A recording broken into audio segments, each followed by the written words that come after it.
بسم اللہ الرحمن الرحیم۔ السلام علیکم ناظرین، نظر بد ایک اہم موضوع ہے اور اسی وجہ سے نظر بد سے شفا اور حفاظت کے لیے حدیث میں بہت سی دعائیں بیان ہیں۔ اسی طرح قرآن میں بھی اللہ کی پناہ حاصل کرنے کے حوالے سے سورہ مبارکہ اور آیات موجود ہیں، لہٰذا ایسی ہی آیات میں سے ایک آیت سورہ قلم آیت 51 ہے، اور اس آیت مبارکہ کا بیت نظر بد سے نجات اور حفاظت کے لیے زمانہ قدیم سے کیا جاتا رہا ہے۔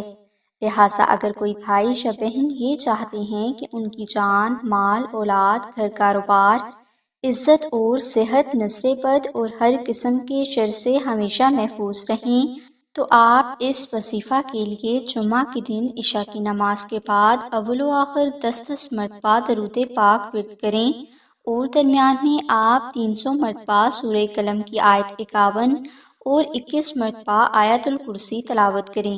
یہ وظیفہ آپ نے 7 روز تک جاری رکھنا ہے۔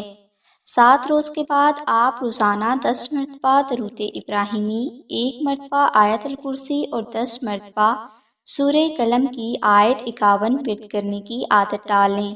انشاءاللہ آپ کی جان، اولاد، گھر کاروبار، عزت اور صحت ہمیشہ کالا جادو سے محفوظ رہیں گے۔